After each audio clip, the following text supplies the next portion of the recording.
Qala al-musannif rahimahullahu ta'ala wa adaman naf'a bihi wa bi'ulumihi fid dharain amin. Wa ammal ahadisu fal awwalu an Umar bin al-Khattab radhiyallahu anhu qala bainama nahnu julusun inda Rasulillah sallallahu alaihi wasallam dzata yaumin ittala'a alaina rajulun syadidu bayadis siyabi syadidu sawadis sa'ad. Al-hadis Riyadhus Shalihin. Kita masih ada di Bidayatul Kitab, bab yang kelima, babul muraqabah, bab tentang al-muraqabah, merasa yakin bahwa kita selalu diawasi oleh Allah. Hadis yang pertama riwayat Imam Muslim, nomor hadis 28. Yakin di setiap babnya hanya sebagian kecil hadis-hadis yang dinukil oleh Imam Nawawi. Karena itu dalam uraiannya seperlunya saya tambahkan hadis-hadis yang lain sesuai dengan pengembangan penjabaran dari uraian masalah. Di setiap bab yakin banyak hadis-hadis yang lain, nggak mungkin semuanya dimasukkan.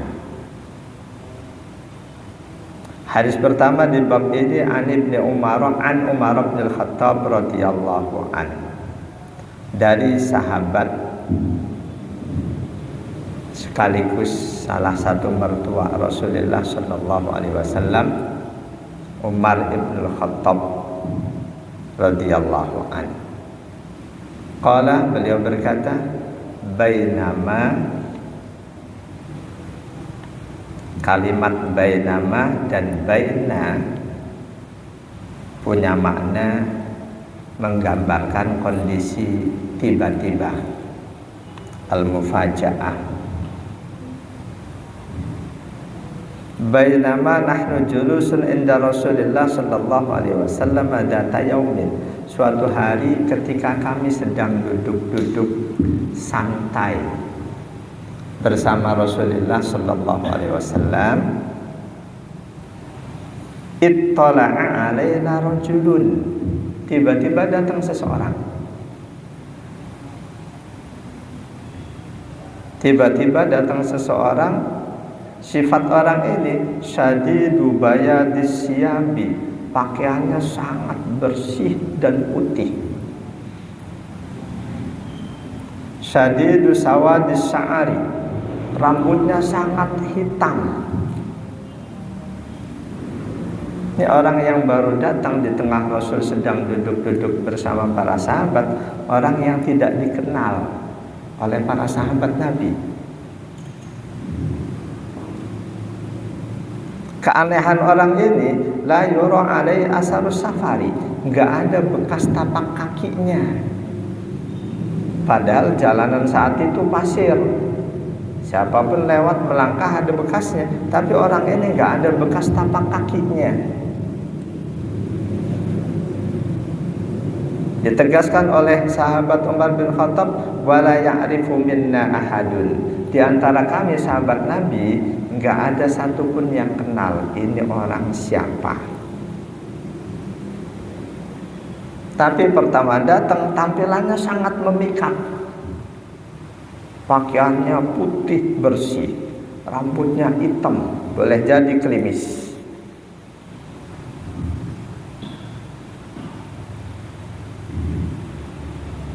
Sudah tampilannya memikat, nggak ada bekas tapak kaki. at-ta'ajjubul mutadamminu didakwa qaunuhu malakan. Dari situ para sahabat menebak-nebak, jangan-jangan ini malaikat. Karena itu semenjak kedatangan si orang ini, para sahabat Nabi sudah lebih fokus memperhatikan. Karena tampilan memikat ia diiringi hal-hal yang menakjubkan. Enggak ada bekas tapak kaki. Boleh jadi ada hal lain yang oleh sahabat Umar bin Khattab enggak diungkapkan. Aroma tubuhnya memikat, wangi. Boleh jadi.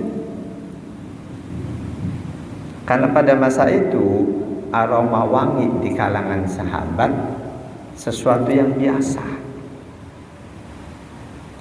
Sesuatu yang sudah biasa itu seringkali tidak disebut. Sebaliknya pakaiannya sangat putih, itu hal yang aneh. Apalagi kalau orang jauh melalui perjalanan berpasir, berdebu, kok pakaiannya putih bersih, itu aneh, makanya disebut. Rambutnya sangat hitam, disebut.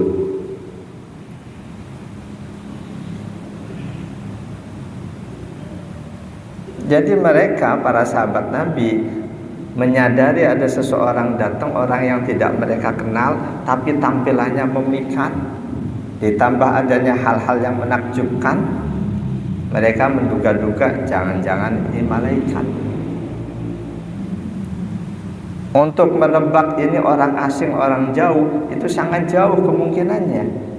Kalau orang asing pasti ada bekas tapak kakinya, pakaiannya nggak mungkin bersih seperti itu. Boleh jadi naik kuda atau ontak, rambutnya awut-awutan. Ini nggak seperti itu. Andai kan itu orang kota, la'arafu, pasti ada di antara sahabat Nabi yang kenal. Tapi ini enggak satu pun ada yang kenal. Dari situ wastadalla bihi ala nadbi hasanil hay'ah. Ulama menyimpulkan bahwa tampilan memikat bagi seorang muslim itu sangat dianjurkan. Tampilan memikat bagi seorang muslim itu dianjurkan. Jangan asal-asalan rambut nggak pernah disisir. Rasul rutin nyisir rambut beliau. Pakaian untuk tampil memikat nggak harus dengan biaya mahal. Jadi dari apa yang ditampilkan oleh tamu yang baru datang ini, wastadalla bihi ala nadbi hasanil hay'ah, menjadi dalil bahwa tampilan memikat bagi seorang muslim itu termasuk sunnah. Rasulullah tampilannya selalu memikat meskipun dibalut pakaian sederhana. Pakaian beliau tidak mahal. Beliau selalu pakai wewangian. Sunnah Rasul, sunnah yang tidak sekedar sunnah. Jadi apa beratnya kita mencontoh beliau, tampilan beliau selalu wangi, rambut rapi. Kalau toh malas nyisir jadi gundul. Ketika kita nggak peduli dengan katakanlah aroma tubuh kita, pakai pewangian juga enggak, kita hobi sholat berjamaah. Suatu saat kita datang, yang semula jamaah tenang, tiba-tiba mencium hal yang tidak nyaman, tidak nikmat. Apa hukumnya? Apa itu tidak masuk kategori kita mengganggu jamaah? Yang semula jamaah sudah bisa lebih khusyuk, lebih konsentrasi, gara-gara kita datang aroma tidak sedap, mereka jadi terganggu. Jadi sunnah Rasul pakai pewangian ini semestinya kita jalankan. Lebih-lebih buat kita yang senang kumpul dengan orang lain, apakah itu di momen sholat berjamaah dan lain sebagainya.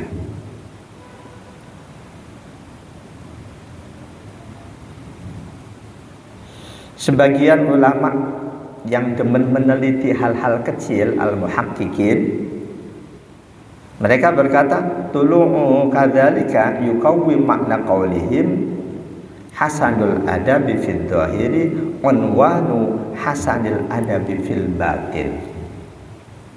Ini ulama yang demen meneliti hal-hal kecil dari teks ayat ataupun hadis, kata mereka, indah penampilan, indah adab itu menggambarkan indahnya hati.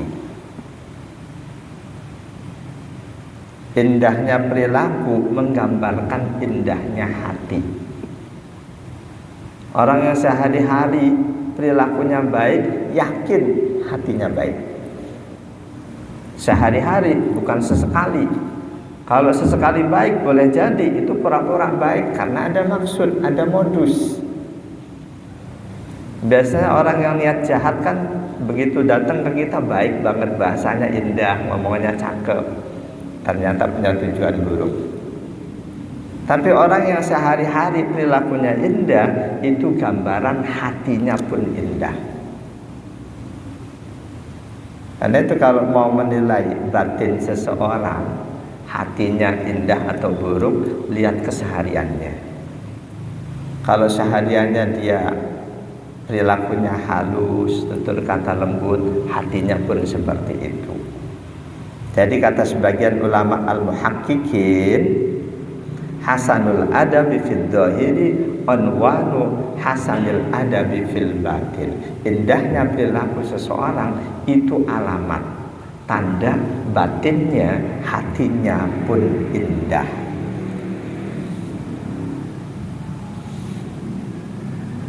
Karena itu Rasulullah mensunahkan berhias. Enggak cuma buat wanita. Wanita malah sunnahnya berhias itu hanya untuk suami, bukan untuk mau pergi dandan lama. Begitu mau masuk kamar sama suami asal-asalan, itu kebalik itu. Jadi Rasul menganjurkan untuk kita tampil indah, kita menghias fil jum'ati, di momen sholat Jumat, wal idi, sholat Id, dan lain sebagainya.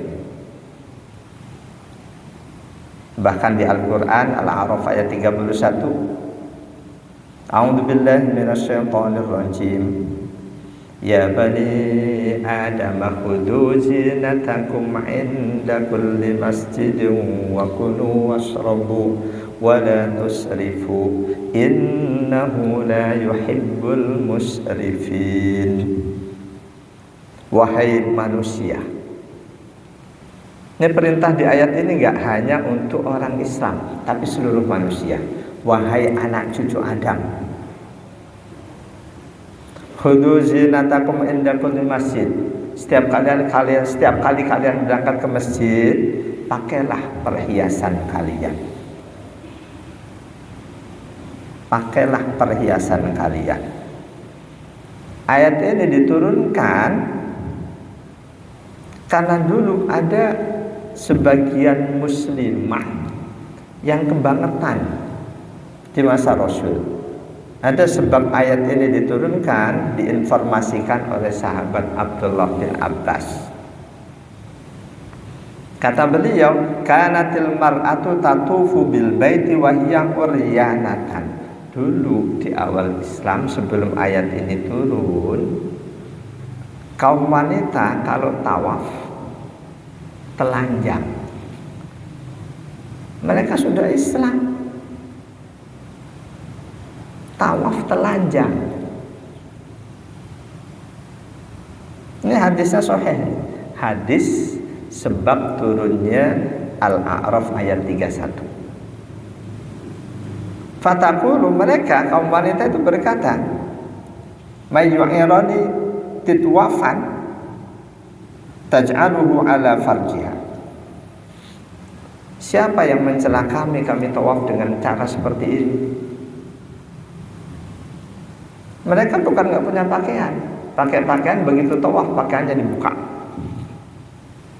bahkan pakaiannya dilepas begitu aja, terinjak-injak, nanti lama-lama tertutup pasir, dibiarkan di situ sampai selamanya. Kata mereka kaum wanita itu, al-yauma yabdu ba'dahu aw kullahu fama bada minhu fala uhillah. Pada hari ini, saat ini, sebagian tubuh kami terbuka atau bahkan semuanya. Dan apa yang sudah terbuka itu kami tidak halalkan untuk para suami. Saat itulah Allah turunkan Al-A'raf 31. Wahai manusia, pakailah perhiasan kalian ketika kalian berangkat ke masjid. Ini riwayat Imam Muslim 7736 dan Imam An-Nasai. Pakailah perhiasan kalian. Apa yang dimaksud perhiasan di sini? Ada dalam kitab Fathul Qadir penjelasannya. Zinah, perhiasan itu adalah al-libas wa ma yuwari sawata. Pakaian atau apapun yang digunakan untuk menutup aurat. Kita berangkat ke masjid pakai pakaian yang indah, jangan yang lusuh. Itu ibu-ibu yang menyetrika pakaian niatnya untuk menjalankan sunnah Rasul, otomatis ada pahalanya. Wa ma siwa dzalika min jayyidil barri wal mata. Jadi makna az-zinah, perhiasan, pertama pakaian yang menutup aurat, kedua perlengkapan lain, mau cincin, mau jam tangan, mau peci, itu termasuk.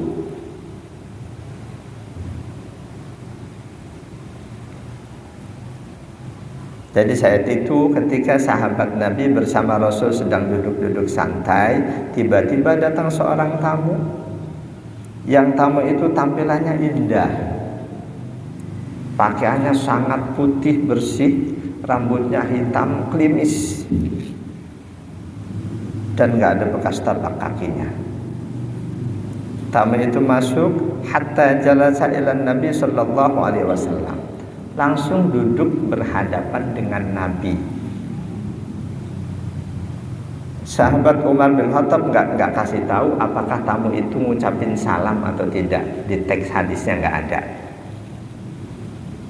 Langsung duduk di hadapan Nabi Shallallahu Alaihi Wasallam, sangat dekat. Fa'asnada rukbataini ila rukbataini. Duduk di hadapan Nabi sampai seolah-olah kedua lututnya nempel dengan lutut Nabi, berhadapan langsung.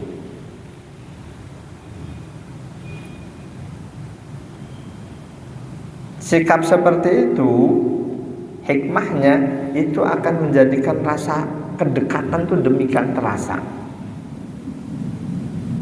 Al-ba'isu 'alat tanbih, yang selanjutnya akan lebih menarik perhatian. Wa wada'a kaffaihi 'ala fakhidaihi, ketika lututnya seolah-olah sudah nempel dengan lutut Nabi, lalu seorang itu meletakkan kedua tangan di atas pahanya sendiri. Meletakkan kedua tangan di atas paha, kama huwal adabu wa hiya jalsatul muta'allimi baina yadil mu'allim. Itu sikap terbaik ketika seseorang ada di hadapan guru mau ngaji, sikapnya seperti itu. Waqala, ketika sudah dalam posisi itu, seluruh sahabat semuanya fokus memperhatikan orang yang sangat memikat ini. Mereka hanya menduga-duga jangan-jangan ini malaikat, tapi mereka nggak bisa memastikan, nggak berani memastikan bahwa ini malaikat. Cuma menduga-duga karena tampilannya memikat, nggak ada bekas tapak kaki. Faqala, lalu seorang itu bertanya kepada Nabi, berkata, "Ya Muhammad." Ini panggilan ini menjadikan para sahabat lebih merasa heran lagi. Merasa herannya, nadahu bismihi, ini tamu manggil Nabi dengan nama, seolah-olah nggak sopan. Wahai Muhammad. Padahal saat itu para sahabat tahu bahwa umat Islam oleh Allah dilarang memanggil Nabi dengan menyebut nama. Saat itu surah An-Nur ayat 63 itu sudah diturunkan. Jadi pada mulanya banyak sahabat Nabi, terutama dari kalangan Badui, memanggil Nabi dengan menyebut nama, wahai Muhammad. Allah nggak suka umat Islam memanggil Nabi dengan menyebut nama. Lalu Allah turunkan An-Nur ayat 63. La taj'alu du'a'ar rasuli bainakum ka du'a'i ba'dikum ba'da. Wahai orang-orang yang beriman, janganlah kamu memanggil Rasul seperti kamu memanggil teman-temanmu. Sahabat ingat ini, tapi ini tamu kok manggilnya begitu, ya Muhammad. Mereka makin yakin bahwa ini tamu bukan manusia. Semakin yakin ini tamu bukan manusia. Apalagi andaikan betul tamu ini malaikat, ala annal malaikata laisu dakhilina fi misli dzalikal khitab. Malaikat enggak termasuk perintah Allah di An-Nur 63. Wahai manusia, jangan kamu panggil Rasulullah seperti kamu panggil temanmu. Malaikat bukan manusia. Karena itu para sahabat Nabi semakin fokus memperhatikan si tamu yang sedang mengajukan pertanyaan kepada Rasul. Kata si tamu ini, ya Muhammad, wahai Muhammad, akhbirni anil Islam. Beritahukan kepadaku apa itu Islam. Rasul pun enggak bertele-tele, langsung menjawab. Faqala Rasulullah sallallahu alaihi wasallam, Rasul menjawab, al-Islamu, Islam itu adalah antashhada alla ilaha illallah wa anna Muhammadar Rasulullah. Islam itu kamu bersaksi bahwa tiada Tuhan kecuali Allah dan Muhammad itu Rasulullah, utusan Allah.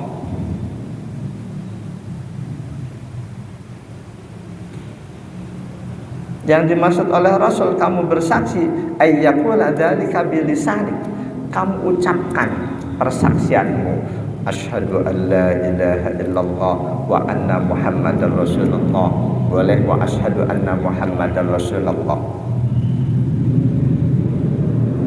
Al-mutamakkinu minan nutqi, siapapun yang bisa mengucapkan, bisa berbicara, ketika dia masuk Islam, syahadat enggak cukup diyakini tapi harus diucapkan. Fahuwa mu'tabarun fil Islam, dan siapapun yang mengucapkan dua kalimat syahadat itu, dia sudah disebut sebagai seorang muslim.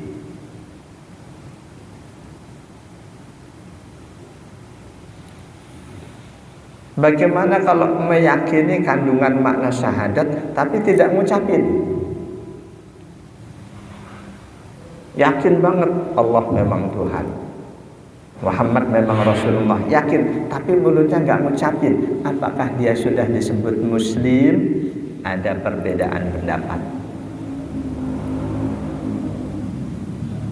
Faman saddaqa bimadmuniha wa lam ya'ti biha ma'a adami mani'in minat mulki falaysa bimuslimin wala mu'minin.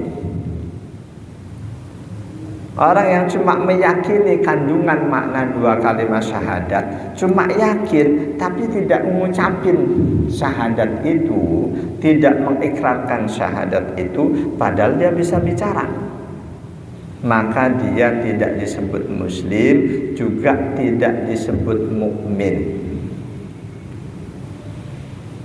Kata Imam Nawawi, hadal ijma'wali, ini sepakat ulama. Orang kafir masuk Islam, dia meyakini kandungan syahadat tapi mulutnya tidak mau membaca dua kalimat syahadat. Kata Imam Nawawi, ini ulama sepakat dia tidak sah iman Islamnya.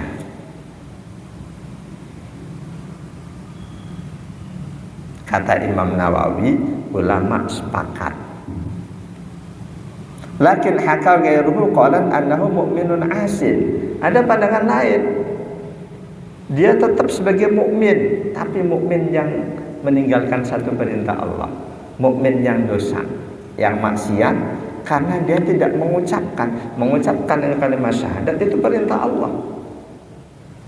Pandangan lain, ketika seseorang meyakini kandungan makna dua kalimat syahadat, tapi kok nggak mau mengikrarkan, mengucapkan dua kalimat syahadat itu, dia muslim, dia mukmin, tapi muslim mukmin yang dosa karena satu perintah Allah tidak dia jalankan.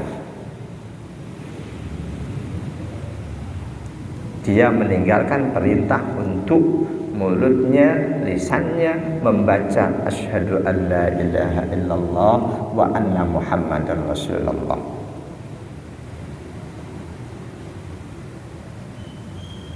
Jadi apa yang dikatakan Imam Nawawi itu ijma' ulama, boleh jadi pada masa itu nggak ada ulama lain yang berpandangan orang meyakini kandungan makna dua kalimat syahadat walaupun mulutnya tidak mengucapin dia sudah muslim. Nah, ulama yang berpandangan seperti itu boleh jadi pada masa Imam Nawawi belum ada. Karena itu beliau simpulkan seluruh ulama ijma', siapapun yang masuk Islam sekedar meyakini kandungan makna dua kalimat syahadat tapi mulut kok tidak mengucapkan, itu tidak sah. Wala yu'tabaru nutqu biha bil arabiyyati 'ala sahih. Dan orang yang masuk Islam mengikrarkan dua kalimat syahadat tidak harus dengan bahasa Arab. Dia ucapkan dengan bahasa apapun itu sah. Aku bersaksi bahwa tiada Tuhan kecuali Allah dan aku bersaksi bahwa Muhammad bin Abdullah adalah Rasulullah. Itu sudah sah sebagai muslim. Ini pandangan sahih. Mengikrarkan, mengucapkan dua kalimat syahadat tidak harus bil arabiyyati dengan bahasa Arab. Ma'at tasdiqil qalbi, yang jelas syarat utama hatinya harus membenarkan kandungan makna dua kalimat syahadat. Nah, ini yang kita nggak tahu. Ada orang masuk Islam, mulutnya fasih ngucapin dua kalimat syahadat, tapi ternyata dia pura-pura masuk Islam. Kamu yakin kan Allah sebagai Tuhan? Ya, aku yakin. Aku juga yakin Rasulullah Muhammad sebagai Rasul Allah. Ini urusan dia sama Allah. Selama dia sudah mengucapkan dua kalimat syahadat, apapun isi hatinya, walaupun hatinya mendustakan kandungan makna dua kalimat syahadat, kita nggak tahu itu. Yang kita lihat, yang tampak dan yang kita dengar, dia sudah menjadi muslim. Andaikan dia mati, otomatis wajib kita selenggarakan jenazahnya sebagai seorang muslim. Dan kita nggak salah kita sholatkan jenazahnya. Kalau ternyata dia pura-pura Islam, mulutnya doang baca syahadat, hatinya nggak meyakini Allah dan Rasulullah, itu kita nggak tahu, kita nggak dosa. Karena kata Rasulullah, nahnu nahkumu bid-dawahir. Kita menghukumi seseorang dari apa yang tampak, yang kita dengar. Kita lihat mulutnya mengucapkan dua kalimat syahadat, dia ngomong mengakui Allah sebagai Tuhan, Muhammad Rasulullah sebagai utusan Allah, ya sudah. Urusan hati itu bukan urusan kita nggak tahu. Rasul pun nggak tahu isi hati seseorang kecuali dikasih tahu oleh Allah. Meskipun di kalimat tadi perilaku indah seseorang itu gambaran hatinya yang indah.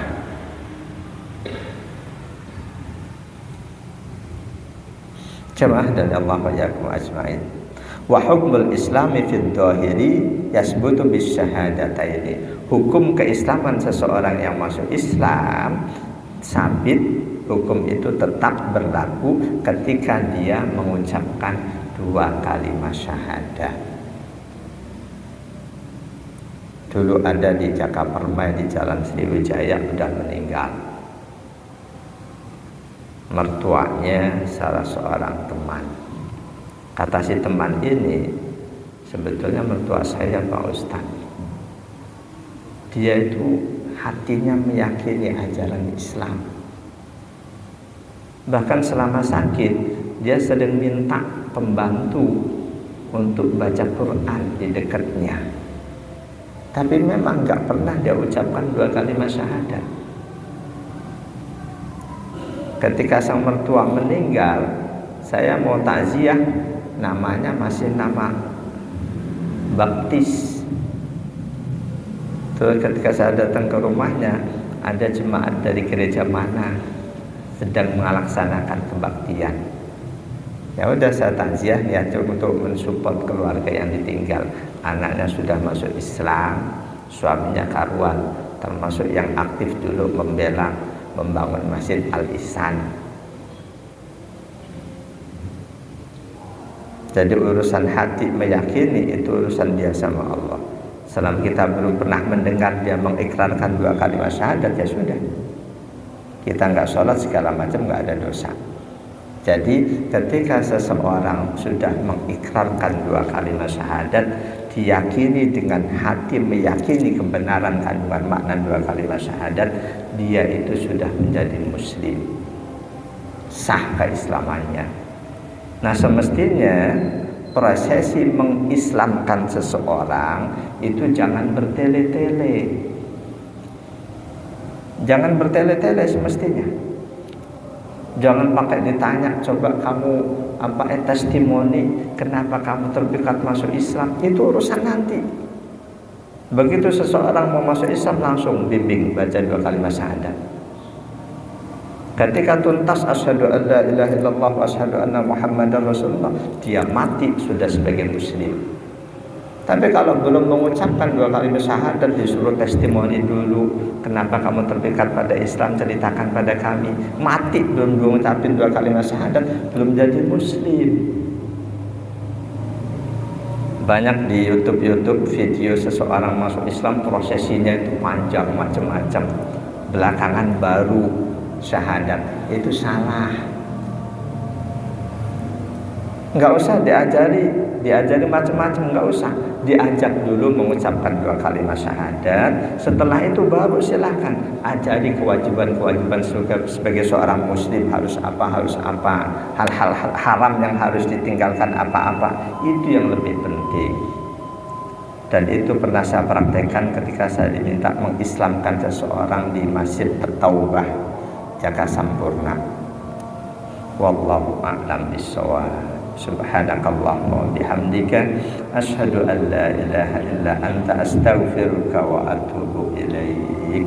A'udzu billahi minasyaitonir rajim. Bismillahirrahmanirrahim. Alhamdulillahirabbil alamin. Allahumma shalli wa sallim ala sayyidina Muhammad wa ala alihi wa sahbihi ajma'in. Allahumma alhimna ilman nafqahu bihi amiraka nawahiyaka warzuqna fahman na'rifu bihi kaifa nunajika ya arhamar rahimin. Rabbana atina fid dunya hasanah wa fil akhirati hasanatan wa qina adzaban nar. Walhamdulillahi rabbil alamin. Wal 'afwa minkum. Assalamualaikum warahmatullahi wabarakatuh.